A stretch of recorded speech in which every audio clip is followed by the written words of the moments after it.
I want to thank Rabbi Perlin for moderating this wonderful session.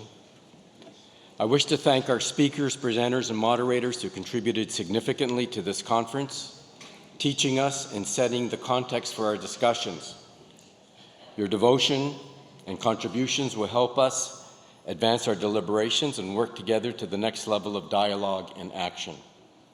Thank you to our workshop rapporteurs for recording the critical points made by all of you in the workshops.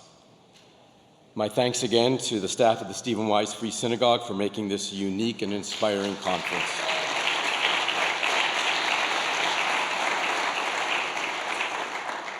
Our sincere thanks and appreciation to all of you, and those of you who have had to leave early, who gave of your time and your personal resources to be here these 2 days, to share your ideas, and we hope that you will continue with us as we move forward to the next steps.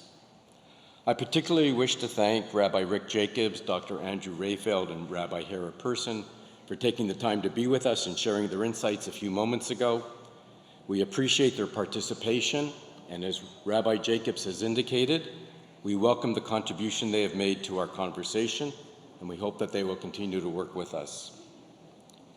This conference has been from the very beginning a grassroots effort, which is historically how great changes have occurred. As in past conferences in the history of Reform Judaism, both in Germany and here in the United States in the 1800s.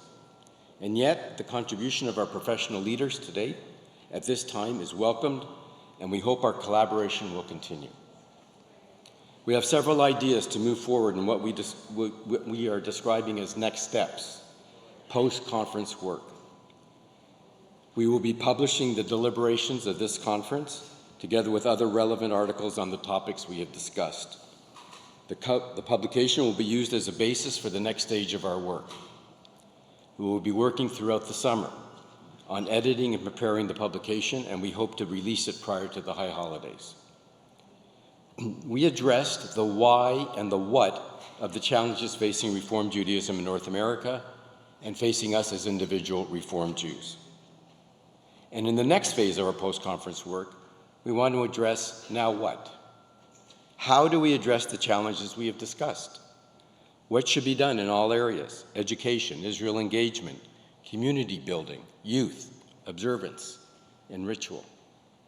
Our plan at this point is to invite all of you and others who are unable to be with us to organize in a format to be determined by us together, to engage in further discussions, perhaps through conferences around North America, seminars, presentations at congregations, on what we have learned, and design an approach that will provide opportunities to share ideas for addressing the issues and capturing those ideas in a form that we can share and engage with others. We hope that our institutions, as I've indicated, will consider joining us in these efforts. At the very outset, we are asking you to be involved through signing on to a short survey that you will shortly receive as you leave this conference. And in that questionnaire, you'll be asked to sign up for one of our working groups, and you'll be able to choose which working group you want to work with us on. And we hope that you'll join us. We hope that you'll encourage others to do so as well. We plan to make available the plenary sessions for educational work in our communities. And additional curriculum materials could be prepared for the presentations. All of the plenary sessions have been recorded and will be available for wide distribution. Our hope is to bring all of us together to think and how to organize for this next phase, and following those discussions, we'll move forward in a focused way over the next year to accomplish these second phase objectives. And we have many other ideas, and we hope to have an online lecture series, perhaps 2 to 4 lectures on each of the 3 major themes that were held at this conference. And among the other ideas we have is to have lectures on Zionism in Israel and many of the other subjects, perhaps arrange for Israel experiences and partnerships with other Jewish non-governmental organizations. Many ideas. We want to hear from you as well. I want to thank you all once again for being with us, and we look forward to continuing to work with each of you. And for final words and reflection, it's my honor to call upon my friend and our host, Rabbi Ammiel Hirsch.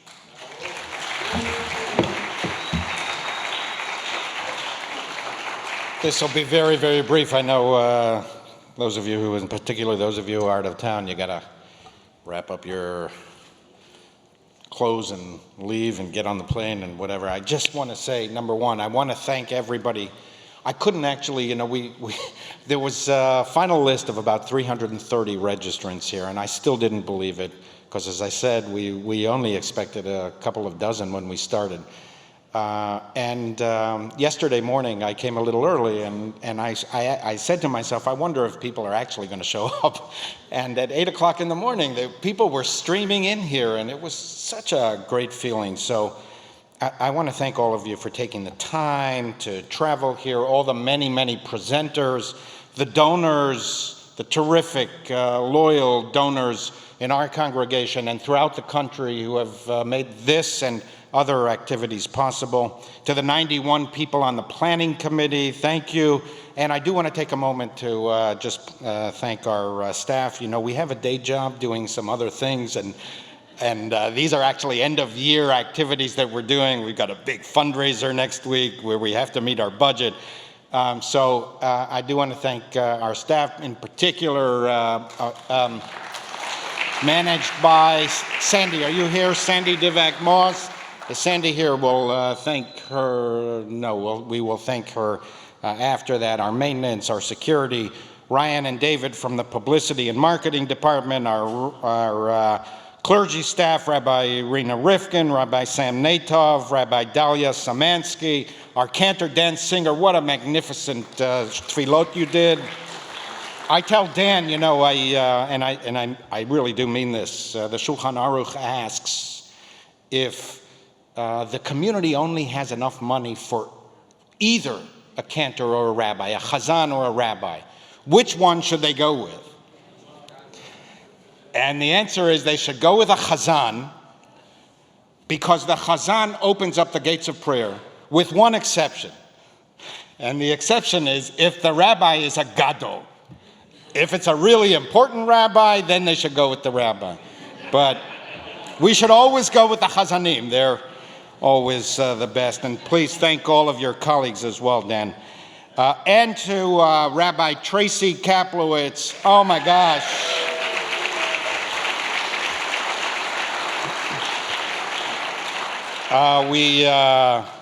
Tracy is the newest member of our senior staff, and what an amazing find. You can't have her, she's with us. So thank you, Tracy. And Rabbi Kaplowitz, where are you? If you can come up, we want to give one final gift to, where is Mark? What happened to Mark? Mark, come on up. We want to give you our fearless leader who led all of us here for the last year and a half. It wouldn't have happened without you. What do we have here? This is called a Jerusalem of Gold special artwork. And there is a plaque on the bottom, Mark Anshan, champion of Re-CHARGING Reform Judaism.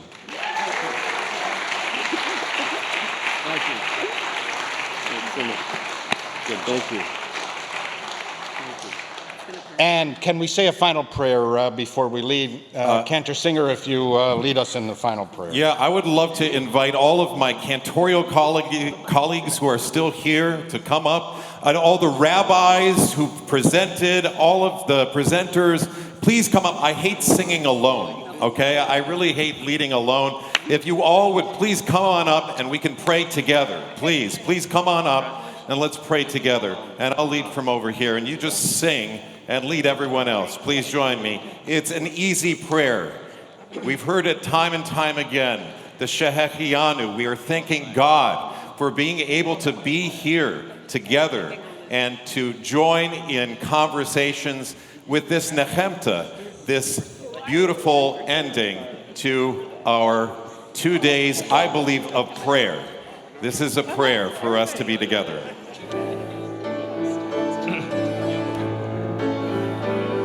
Baruch atah Adonai Eloheinu melech haolam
Thank you all. Okay. Thank you. Amen, amen. L'shana haba.